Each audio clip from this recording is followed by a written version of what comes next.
I think this session follows on really well from what we heard this morning. But because we have such a global panel here, we have Australia, Canada, the UK, and Korea represented, I thought perhaps we could start by just asking the panelists to give us a bit of an insight into their current research environment in terms of the policy environment, the regulatory environment. So I wonder, Cheryl, if I could ask you to make some opening remarks about the situation in Canada. I know it's a rather dynamic situation at the moment with lots of new policy ideas coming through. So I'll hand straight over to you. Terrific, thank you. Well, first of all, let me thank President Shin for his excellent overview and really identifying the role of the research university and the multiple roles that we have in terms of education, innovation, and the huge economic role that we all play for our countries and for our local regions. And another piece of that I just wanted to add for public universities is the obligation of access and making sure that all at University of Toronto, we have a policy, all qualified students, domestic students can come to the university regardless of economic means. And that means that the university spends a large percentage of its budget on student aid as well in order to ensure that, that we bring these wonderful students and improve our society by ensuring that there's access to education. In terms of government policy, what I wanted to do is really focus on three themes.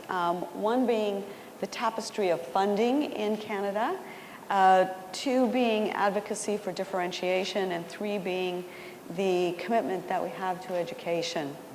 So first of all, the tapestry of funding, I use that particular term, not everybody calls it a tapestry, but we are a federal country, so we have a differentiation of responsibilities between the federal government and the provincial government.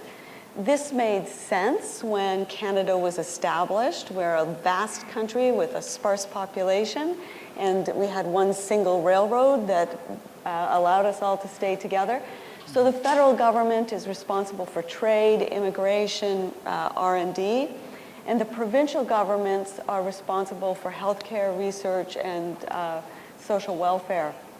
So the way in which the funding works for a university like University of Toronto is that the provincial government provides funding on a per student basis, and that particular funding for the University of Toronto represents about 27% of our operating budget, and most of the rest of our operating budget comes from tuition.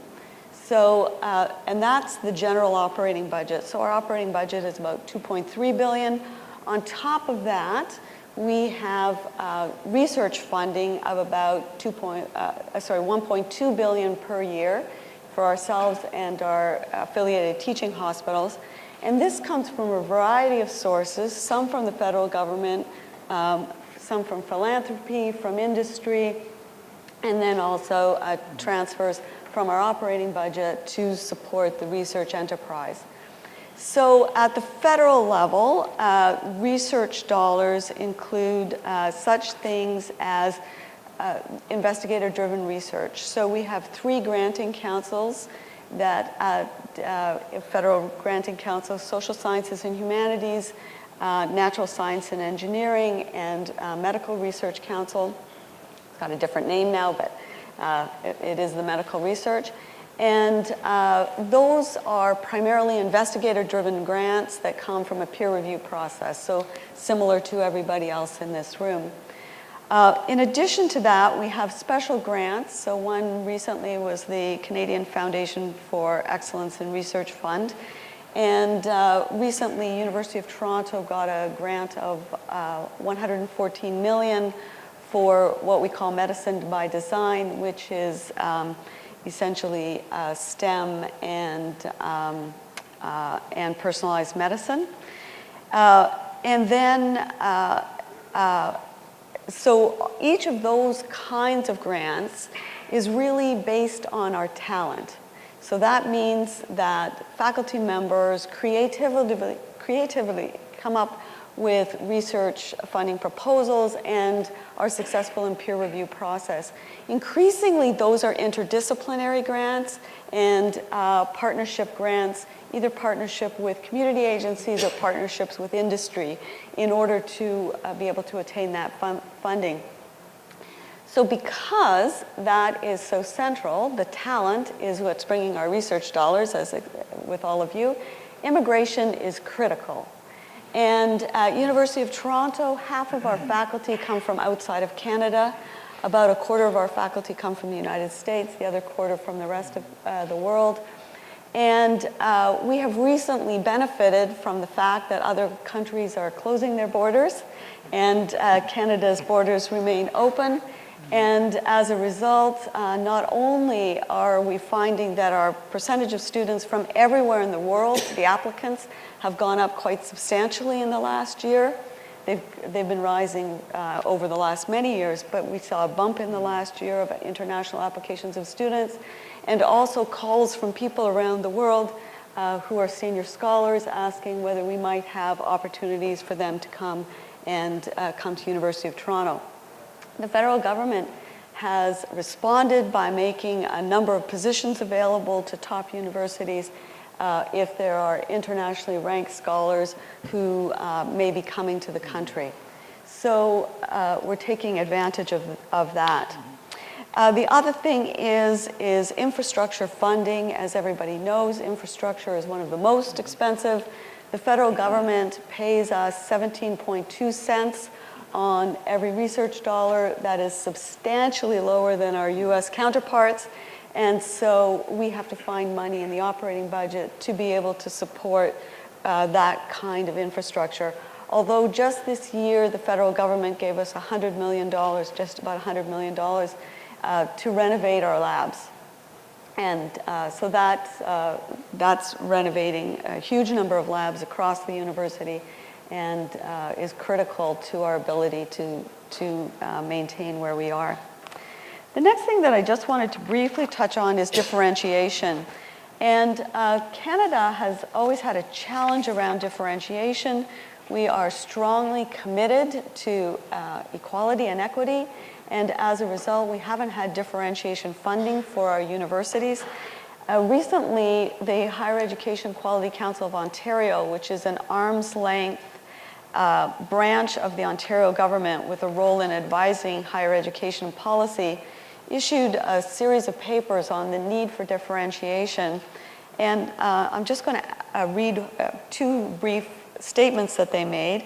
One is that they said the province's traditional system rested on a broadly adopted principle of homogeneity. All institutions were treated in a relatively similar manner on a foundation of identical policy and funding mechanisms under which differentiated accommodations were the exception rather than the rule. And then it went on to say, the University of Toronto stands alone as Ontario's lead contender for international top status. A differential approach demands a restructuring of funding and enrollment expectations to ensure that Toronto continues to be able to play its unique and powerful flagship role in Ontario. And it talked about how the manner in which the inadequate funding of indirect costs of research required universities to redirect money from tuition and enrollment grants in order to do this. So we've now moved in the province to a metrics-based funding and differentiation funding. It's just the beginning of this, but we're very hopeful. And University of Toronto has identified research and innovation as our differentiator. And we'll be using metrics very similar to the metrics that you're all familiar with the international rankings.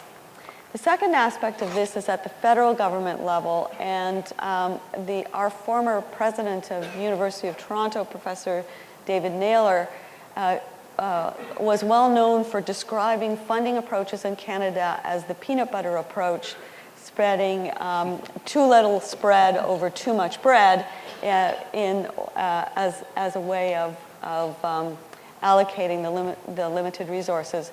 So so then the federal government, to their great credit, asked him to lead a federal policy group looking at research funding in the country. That report has just been released in the last month.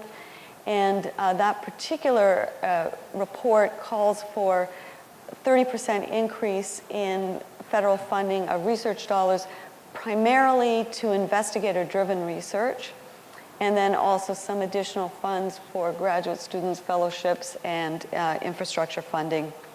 And we're very hopeful that the government is seriously considering this and will be looking at a more differentiated approach to research funding. So finally, just to add, again, coming back to Professor Shin's approach to education, and we know as a public institution that our local reputation is, and our national reputation is built on our education, not on our research. The rest of the world cares more about our research. Locally, they care about the quality of education. And so we are very engaged with the, in looking at and continuing to focus on education. And as Professor Shin said, looking at undergraduate education as a nexus for research training so that our undergraduates take advantage and have the benefits of being in a world-class research institution. And we do require that all our faculty members, regardless of their research status, teach in the undergraduate classroom. For our professional students, we are very focused on ensuring that they come out with focus on evidence-based practice. So that's research and the ability to have research-informed practice, and also then to create practice-informed research coming out of our professional programs. And we're very focused now on our doctoral students having real-world opportunities in the way that Professor Shin described, of being able to take their basic research and find applications that are immediately apparent to people in our community and our industries so that they understand, and our students are better able to articulate how their basic research builds the kinds of economy that we want to have, as well as building fundamental knowledge. So with all of those, it is important, and Canada is well aware, and University of Toronto is well aware, that it's through international collaborations that we can meet all those goals as we work towards really differentiating ourselves in the Canadian environment and across the world. Thank you very much. So there's lots of issues there. Actually, one of the things that really struck me when you were talking is that you're talking about the open borders situation. The day that Donald Trump was elected, traffic to Times Higher's jobs board for Canadian jobs rocketed, and traffic to our best universities in Canada page rocketed. And there's a similar effect in Australia as well. So we'll definitely need to be discussing borders later. And I love that analogy of peanut butter. There's a huge issue around how much you concentrate funding in excellence and how much you try and spread it. So there's some wonderful areas. But hold your questions, and we'll hear from the panelists first. Could I ask perhaps you, Duncan, to sort of set out the stall for the Australia context? Sure, I'll be brief. So first of all, I'm an expat Canadian who's worked in Australia now for 15 years, so it's always wonderful to share a platform with a colleague from Canada and the University of Toronto, and there's some wonderful subtle sort of variations between Australia and Canada that I'll get to in a second. Of course, Cheryl mentioned she didn't mention the one thing that Canada has as an advantage over all of us, and that is Justin Trudeau. Who seems to have sort of cast a view of Canada into the global sphere that is incredibly, I think, powerful for universities today. So the three things I just wanted to touch on very briefly in the Australian context. First of all, the innovation agenda, which is a very important one in Australia, and is both an opportunity and a challenge for universities.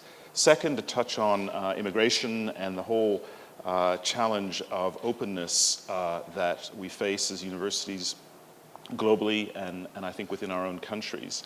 And then the third, research funding. Again, tapestry is a very polite term. In Australia, I would call it incoherence. And I'll say a bit about that, tapestry, incoherence, probably in the same ballpark. So first on the innovation agenda. So our government has come out very strongly in terms of positioning Australia as an innovative country and an innovative economy. We've been one of the most successful economies in the world for more than 20 years, and it's been based on the extraordinary natural resources boom of the last decade, terms of trade never seen in human history, talking to my friends in classics, for example. And a lot of that has been Australia's ability to trade with Asia. This has been such an important part of our success as a country. But those terms of trade have come to an end.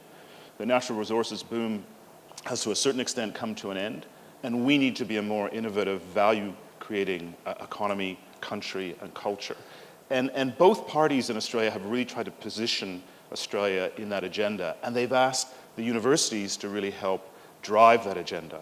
So there's a lot of expectation for universities to become more open to industry, to commercialize more of their research, to be more accessible to the wider population. Australia's really had in itself a very innovative approach to student funding. No student pays upfront fees for tuition in Australia. You only start to pay it back after you start earning a certain salary, which means for some of our graduates, they'll never have to pay back their tuition if they're working in certain careers. So the government has really pushed this innovation agenda. Unfortunately, what they haven't done is invest in the innovation agenda in terms of support for universities and especially research. And I'll come back to that in a minute. But what that means is a lot of the policy settings and the policy framework in Australia are around bringing universities more closely together with industry and community partners. And a lot of that is being driven by global trends as well.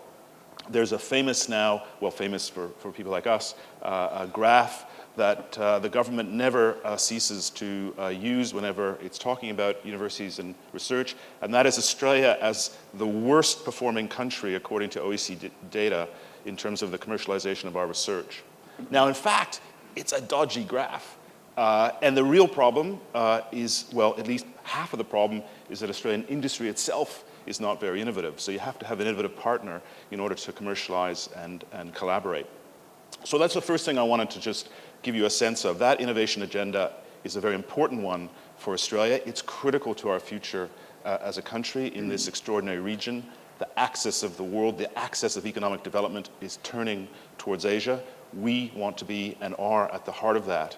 But we've got significant challenges if our governments don't invest in the capabilities for us to contribute and the capabilities for us to educate our young people to contribute to that agenda. So how are we doing it? Well, the thing we're relying on is one of the great success stories of the Australian higher education system, and that is our international education agenda. At the University of Sydney right now, close to 36% of our student population are from overseas.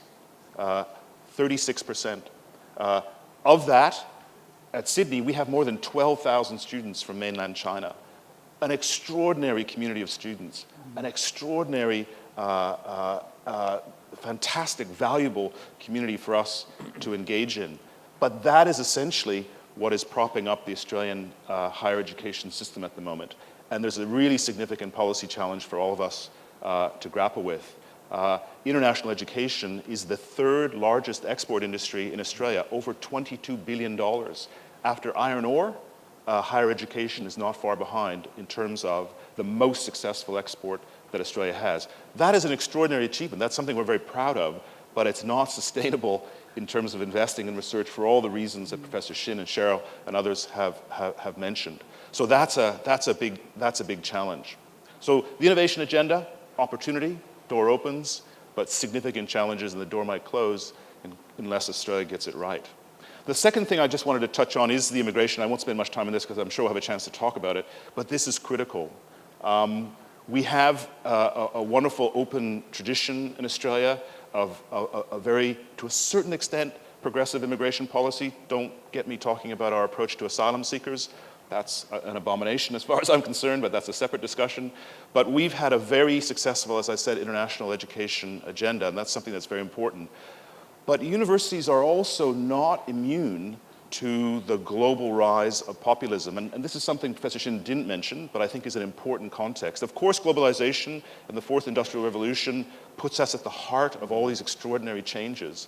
But we're not immune from the rise of populism, from the challenges to democracy that are occurring today. And I don't think we can be complacent about that. And just a small story from Australia.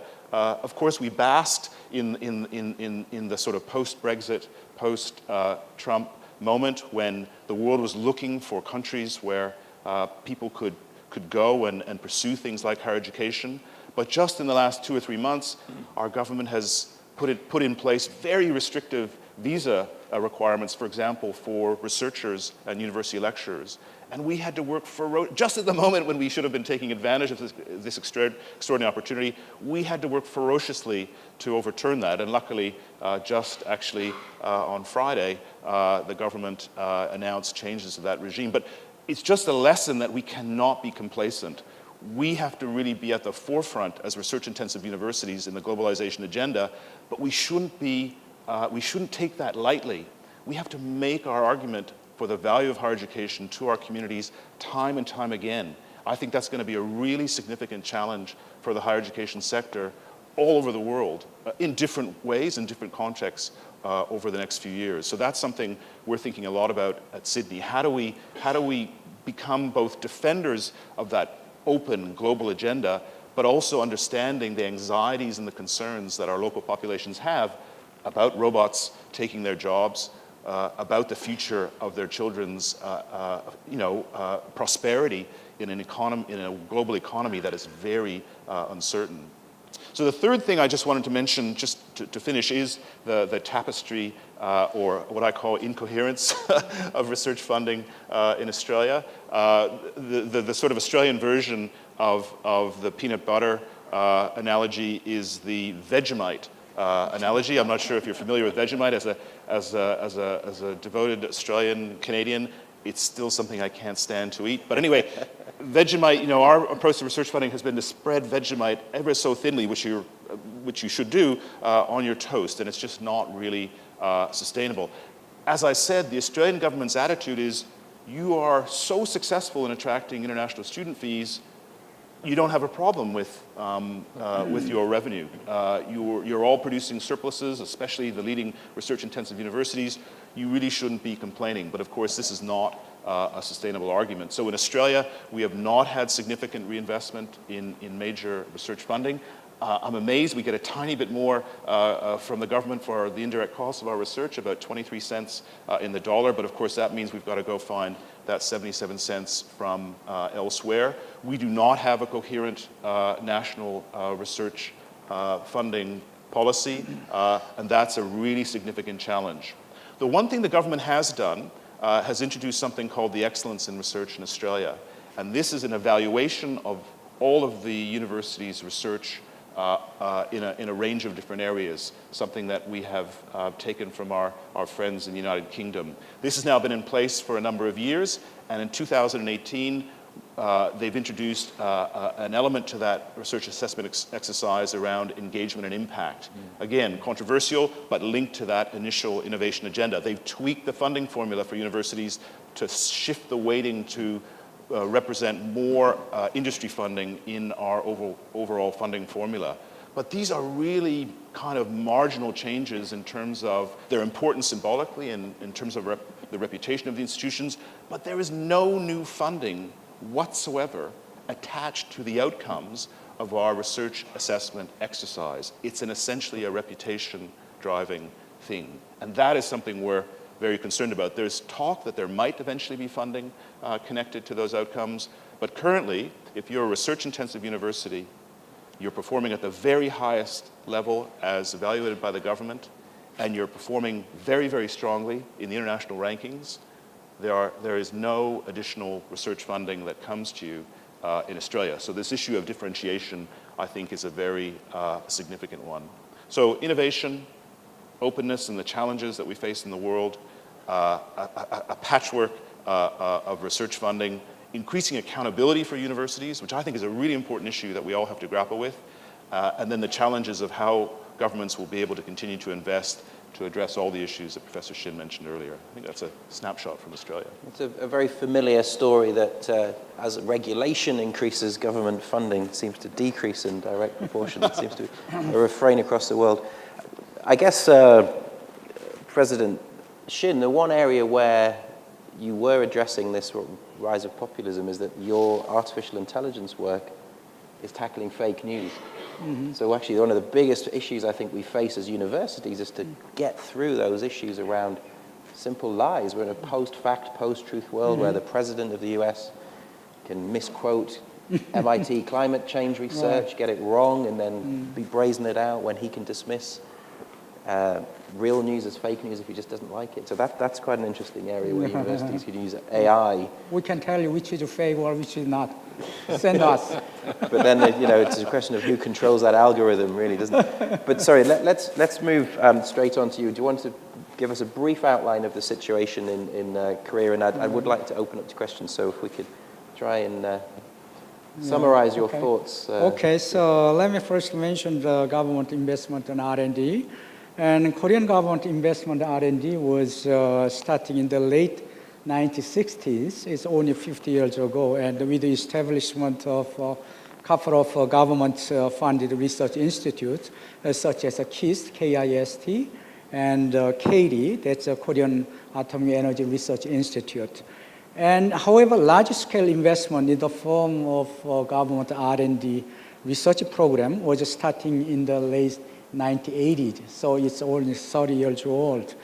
And but Korea now is one of the top investors in R&D, in particular in terms of percentage of GDP. We reached the 4.29%, and Korea is the largest investor in terms of percentage of GDP.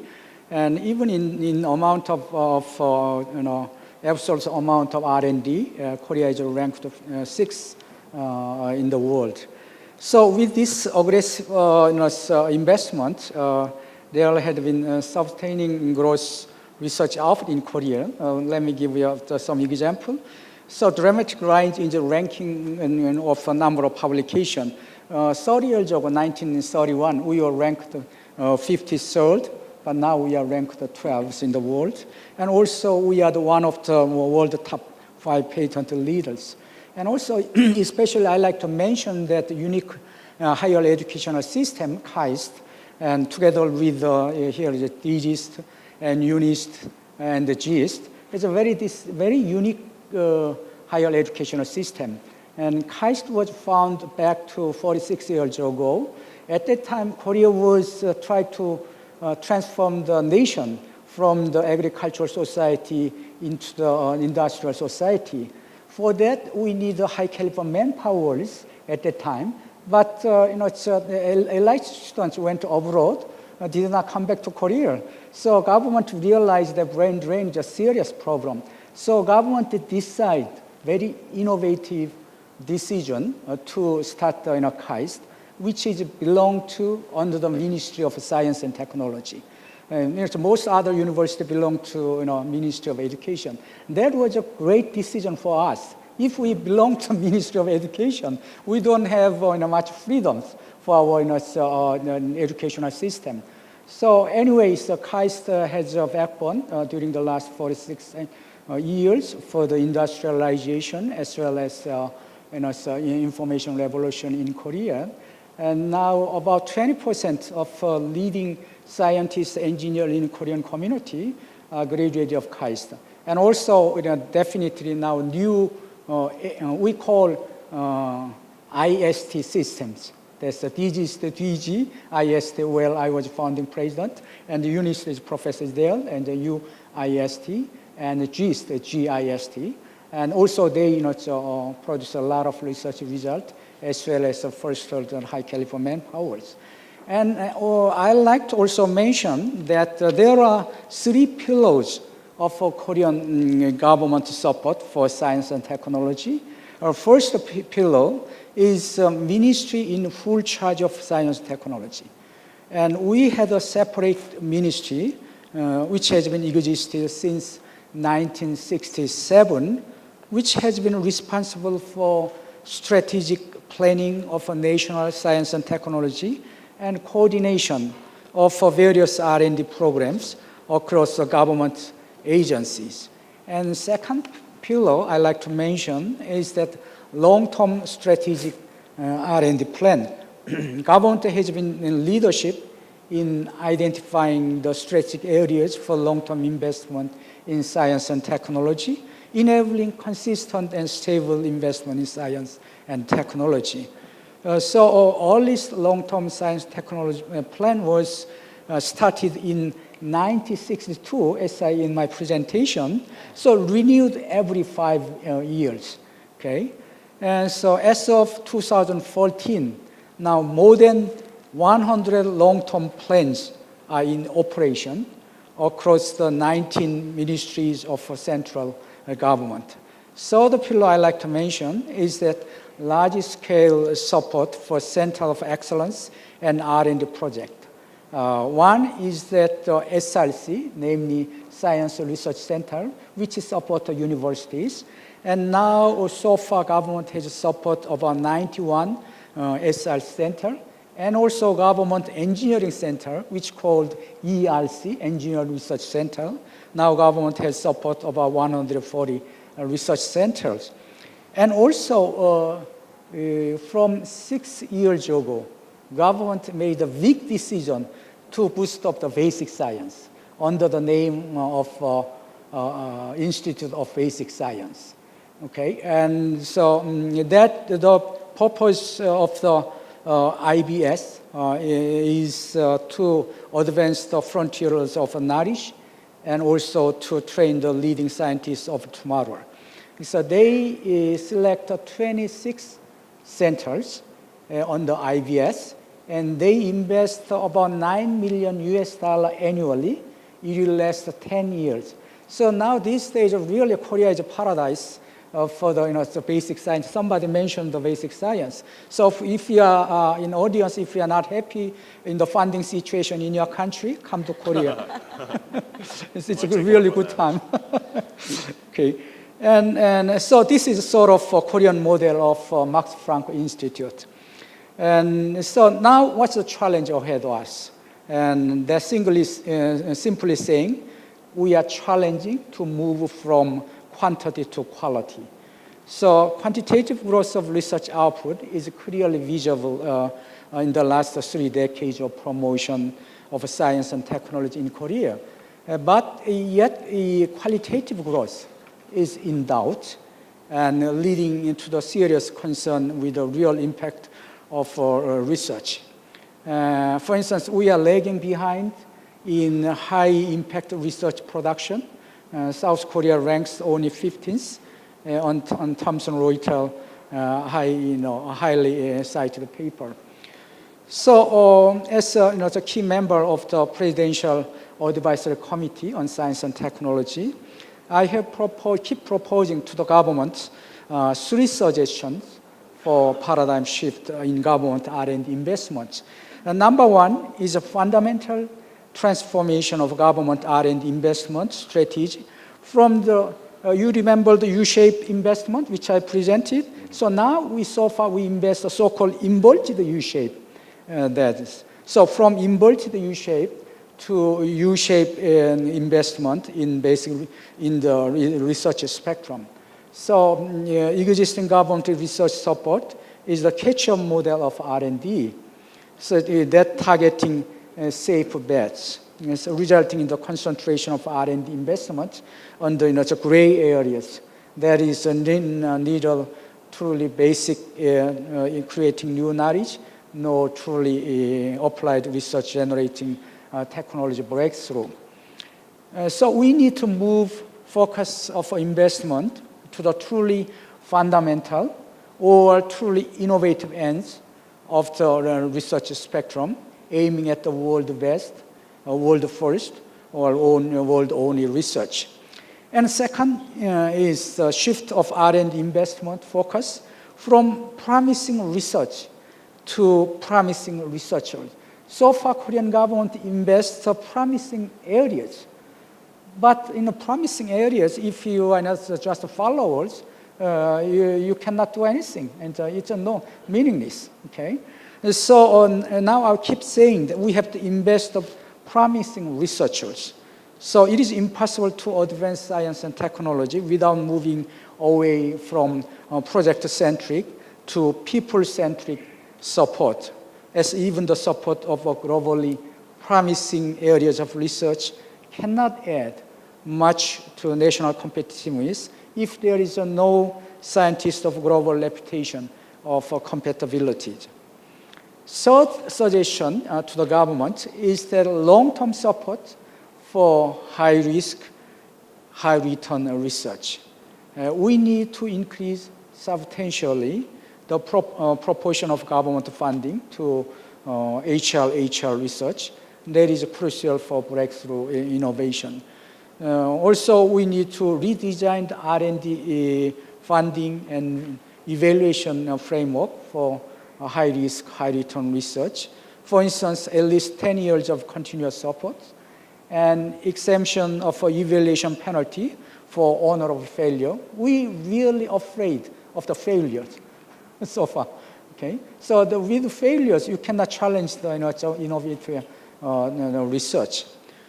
So HR research is inherently risky and requires much longer-term commitments. So those are three suggestions which I give a government for the future ahead. Thank you. I think it's the first time I've ever heard a university president describing their research environment in basic sciences as a paradise.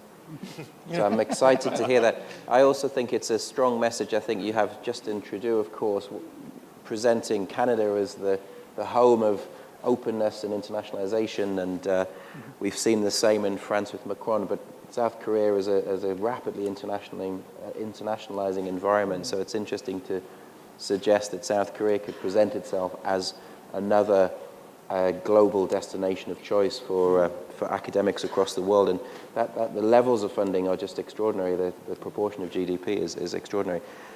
Nick, I'm going to ask you probably the most challenging question of all, actually. We've heard about the peanut butter analogy, the Vegemite analogy. What analogy would we use in Britain? Would that be marmalade or something else?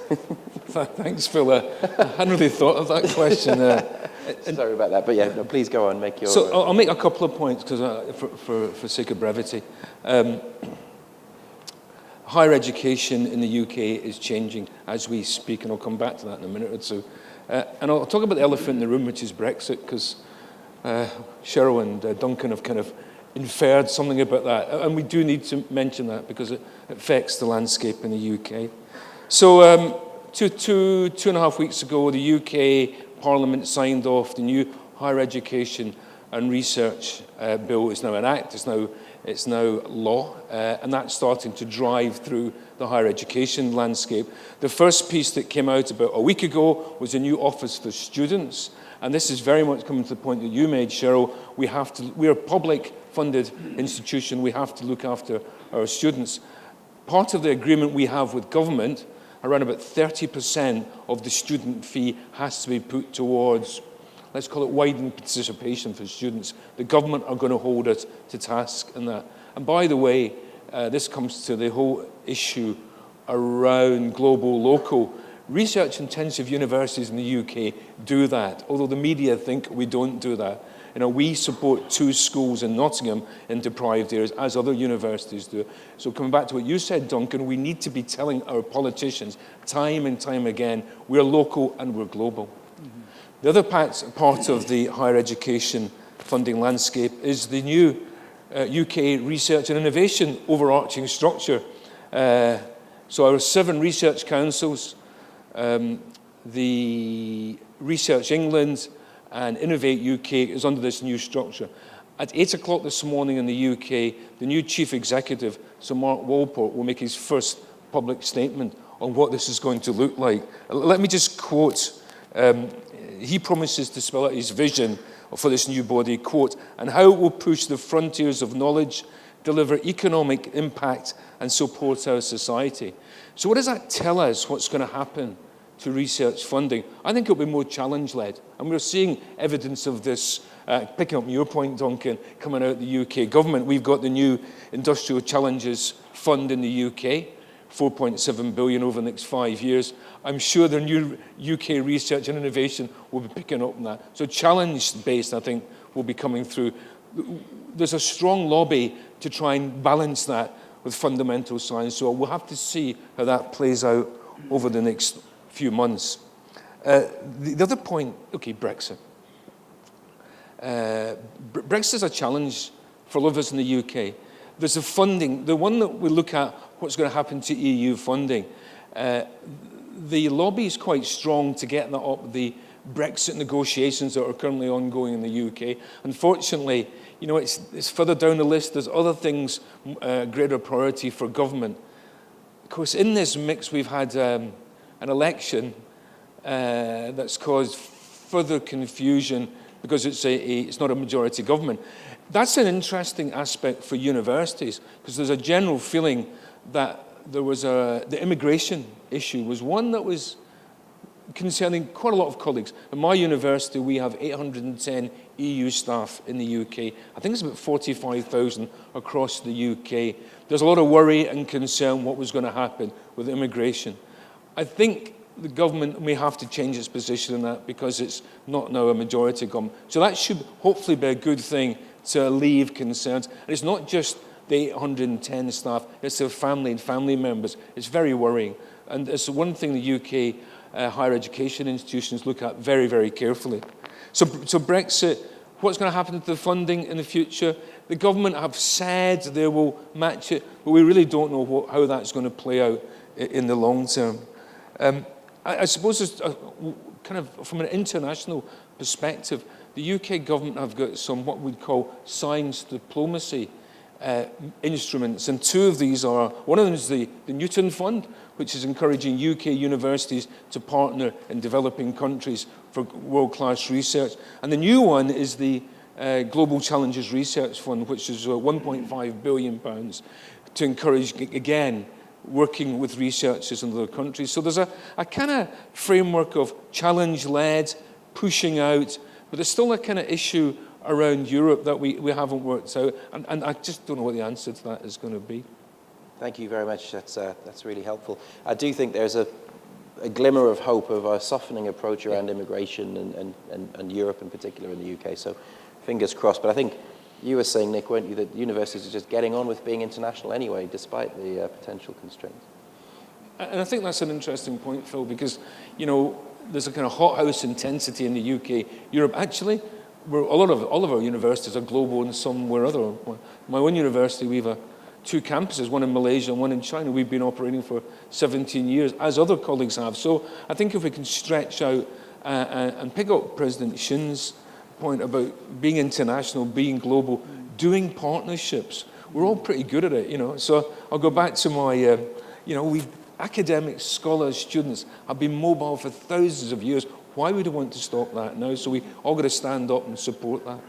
Yeah. So I'll be looking out for questions. We have very many. All my prepared questions have been thrown out the window because we'll hand it over to the audience. So let's go from here and then we'll pass the mic forward. Yes, I hope so. I'm Jay Lee from KAIST. I'd like to thank all the panelists for very interesting points. When I look at the world today, I see two opposing trends. In the science and technology side, we talk about importance of convergence and the need to embrace diversity for innovation and so on. But in the political or social side, I see more segregation, polarization, sort of phase separation. And as Duncan mentioned, it's going to, this political and social trend, I think it's going to act at least as a barrier for us. But as a researcher and educator, can we do more? Can we educate the public to become less polarized and talk about more communication among different sides and so on? How do we do that exactly? Duncan, do you want to respond to that? Wonderful question. So I think the challenge in a nutshell is this. How do we become more porous, more open to the culture and our communities, more engaged with industry and community, but at the same time, not lose the fundamental, critical, transformative mission of a research-intensive university pursuing knowledge wherever it takes you. And I think that's really the fundamental challenge for research-intensive universities in the 21st century, among a number. It's not just about more press releases. It's not just about, having snazzier websites. It is actually embracing the challenge of engaging our communities, both locally and globally, in the fundamental mission of a university. And I think we've got a couple of levers, just very briefly. One is families care deeply about their children's future, and we need to really engage with the communities who are coming into our university in new ways and in proactive ways. And as I said before, not be complacent about it. And the second thing we need to do is we really need to articulate and make manifest how we harness our research strength to tackle some of these big fundamental challenges that the world faces and that firms and governments cannot tackle on their own. And we've got to find new ways of articulating that. We're doing it, but we've got to find new ways of articulating it. So for me, that's probably the challenge. And those are two levers that we have that at Sydney we're thinking a lot about. Cheryl, do you want to come in on that one? I just wanted to add that picking up, part of what you're saying is that it's the public that becomes xenophobic. And I think one of the important ways that universities can do this is becoming more engaged in their cities. The more we do going out to public schools and going out to bringing children onto our campuses, bringing parents onto our campuses. One of the things I'm trying to do is look at children in high needs neighborhoods, many of whom would never think of going to university. We're bringing them onto campus, and I'm trying to tell them, this is your university. University of Toronto is a city university, it's a public university, it belongs to you. And when you bring kids in and give them the opportunity to see, they take that home to their parents, and they see the kind of diversity on our campus, which is a hugely diverse campus. And I think that's how we do it. It's actually not behaving like an ivory tower, but getting out there and being in the city that makes a difference. And Nick, very briefly, because I want to have the other questions, but Nottingham, you have a rather ambitious target around the proportion of your home students that you insist should have an international experience. Is that? Yeah, we're currently at 23%, and we're trying to push up to 30%. And that's whether that's study abroad or some form. Can I just mention, the word that Duncan used was porous. Universities have to be porous. And Cheryl, you mentioned about getting out to schools. Actually, a lot of our universities are doing that already. And we need better mechanisms to tell stories, individual stories, because we have great stories of what we do. And maybe, Phil, it's the media as well need to help us get these stories that are true stories. Sorry, I'm putting a challenge back to you there. But I do actually think we had a meeting in Harvard when we released our reputation rankings. It was focused on communications directors. And I do think actually how universities get their ideas out there, so that actually the communications and marketing functions of universities are probably, in many cases, neglected, but play such a massive role, not just in puffing up your university to make it look better in rankings, but actually to get the public to recognize the true value of an institution. But universities can't become purveyors of fake news. I think that's the important thing. Absolutely, absolutely. Sorry, we'll move on to the next question. Okay. I'm Lu Hai Wang from China Medical University. Also, I'd like to thank the panelists for a very illuminating discussion. And the issue I'd like to raise is because our panelists all talk about federal funding as well as our funding from other philanthropic and other sources. My question is, the issue is to how to find a balance of using these dollars the best way to promote excellent education, not for the next 5, 10 years, and 23 decades, 5 decades to go. And we see a trend, particularly from federal funding, where politicians, the money from taxpayer has to be accountable. So they like to see a return of product or a translation application in 3-5 years. What university, whether the money is earmarked, has to be used in this, and this. Now there's a danger. Pure fundamental research will not see any conceptual breakthrough or even a translation application 10, 15 years or even longer. They're very important. But practically, also you need to have something to show the society that, yes, we make your data useful. We find a new treatment, we find a new device, so on and so forth. Yeah. So I think I see the phenomenon in Taiwan and like to find what the situation in your country, and how do you find a best balance to guarantee a long-term excellent education? I think that's an absolutely wonderful and essential question. We need to demonstrate to governments that we're delivering, that we're giving them a return on their investment, that universities are powering the economy, but we need to persuade them to allow us freedom. Cheryl, shall I go back to you? I mean, how do you get that balance right in terms of persuading government that there needs to be the space for risk-taking, blue skies, things that may not lead anywhere, versus the need to kind of constantly demonstrate you're actually contributing to society? And do metrics fit in there in any way? So first of all, the Naylor report that talks about this substantial increase to investigator-driven research is really about basic research. And it's ensuring that we have the researchers that are creating the knowledge that will, at some point, as you said, become applicable. I think the other thing is really the move towards these interdisciplinary research teams. So, and there's a long-standing tradition to that. So in one sense, we have the Institute for Biomaterials and Biomedical Engineering that brings together engineers and basic researchers and pieces from dentistry and medicine and all kinds of people around solving kinds of problems. And they're all interdisciplinary labs, and they're all interdisciplinary work. So you have the basic researchers contributing and the applied researchers actually taking pieces of it and applying it. And so I think that those together. Now, Phil's asked a question about metrics.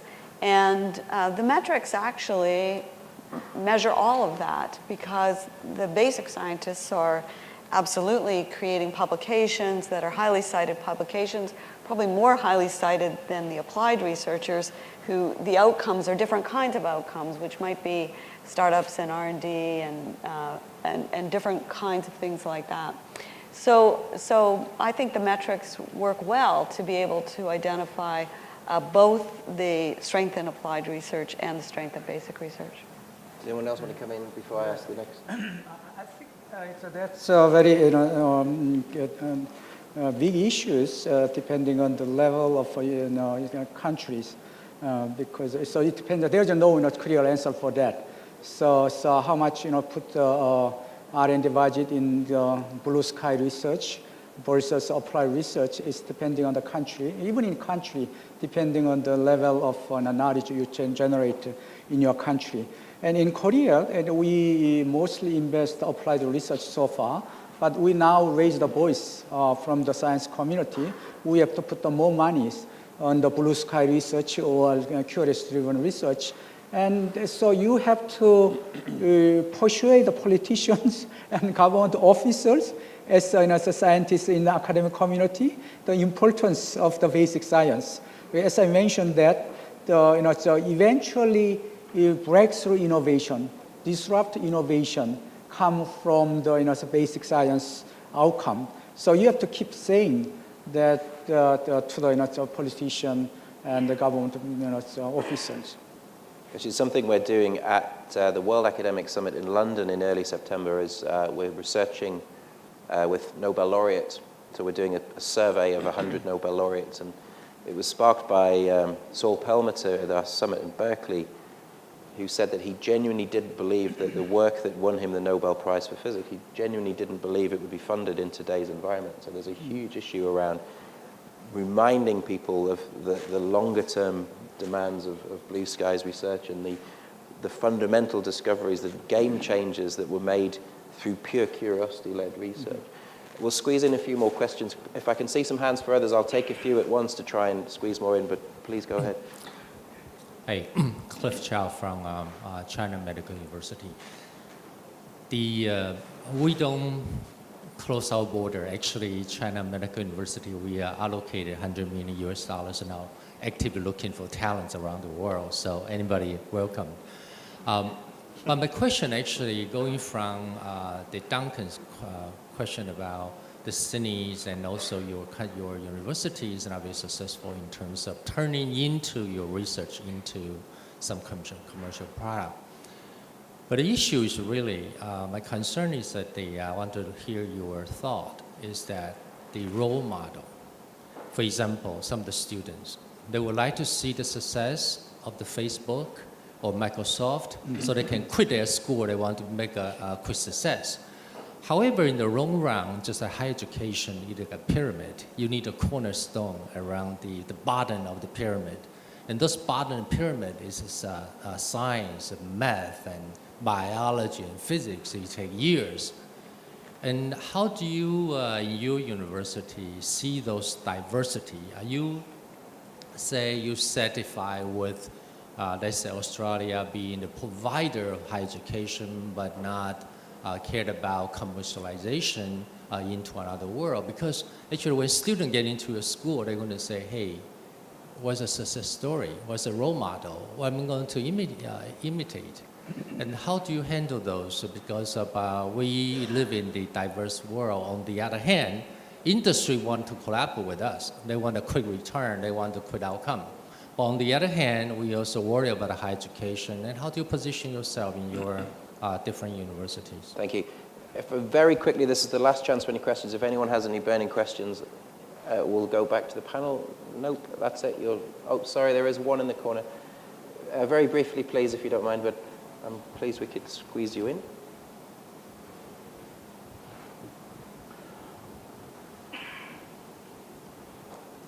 Hi, I'm Elvira Zamora, University of the Philippines. I don't have a question, I have a statement. The topic, after all, is government policies to support research excellence.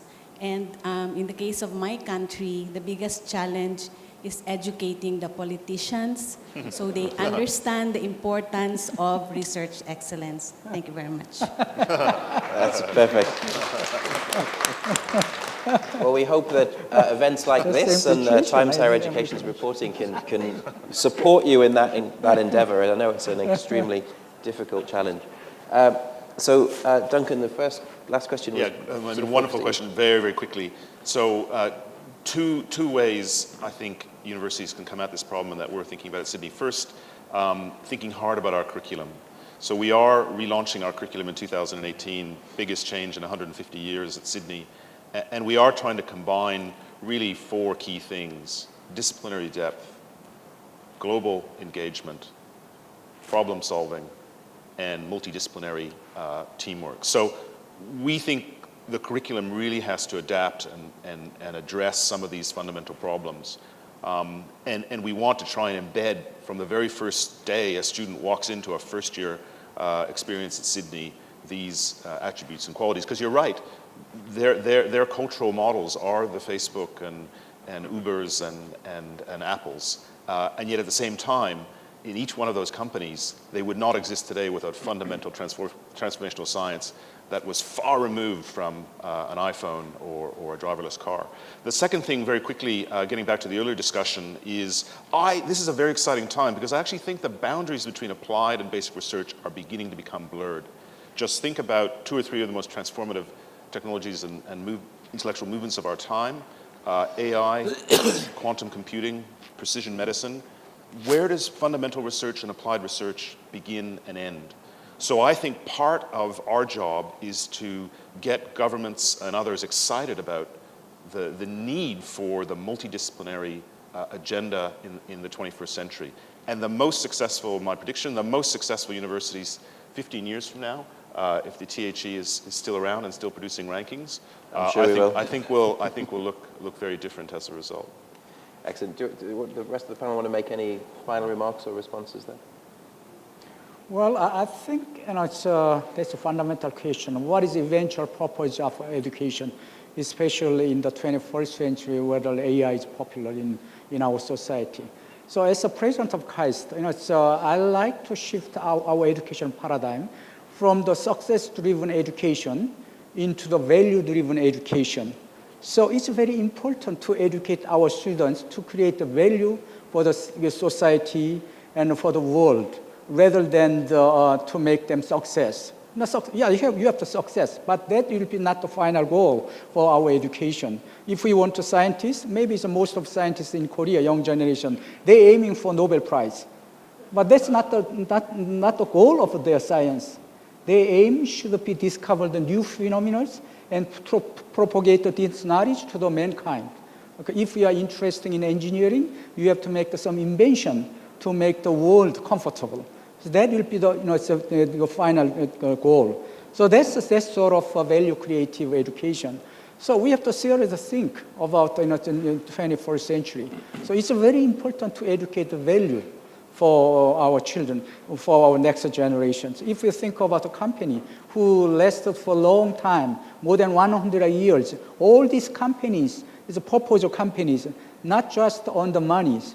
It's the final purpose is to create a value for the world, for the mankind. So I think we have to change the paradigm shift for our final education. Nick, do you want to add? Cheryl?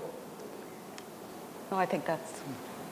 So I think if I could just put you on the spot a little bit, this idea of the need to educate the politicians most. What do you think the most, so we've literally ran out of time, but if I could try and put you on the spot a little bit, what's the most powerful weapon in a university's armory to really try and persuade governments that universities are absolutely continue to be worthwhile in terms of taxpayers' investment and need to be supported in terms of policy? Do you have any?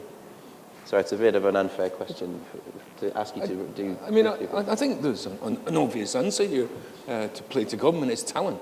Talent that drives the economic wealth of a country. And it's not one I like a lot. Well, I like it, but I don't like talking about it. But that's an obvious one to play. It's just talent. And also I think we just need to be hammering at government, our national governments, our local and regional governments, that we contribute to these economies around there. We've all got data that the contribution that universities make. And we just need to be bringing this home. And also the little stories that we've all got, fantastic stories what our students, staff do in society. Yeah. These are really important. These get to politicians. Yeah, it was, I was having this similar conversation with Marty Schmidt, the provost of MIT, at an event recently, and he said at commencement the thing that gave him the most optimism around the post-truth world, and he was talking to Tim Cook, the Apple CEO, at commencement. He said, we shipped a lot of good product today. The graduates that MIT puts out, the 3,000 people they put into the world will really be the best advocates for a fantastic higher education. But look, we are over time, so I just would like you all to thank a fantastic panel. I wish we had more time, actually, but we have the rest of the couple of days and the breaks to keep these conversations flowing. So but thank you very much indeed for a fantastic session. Thank you.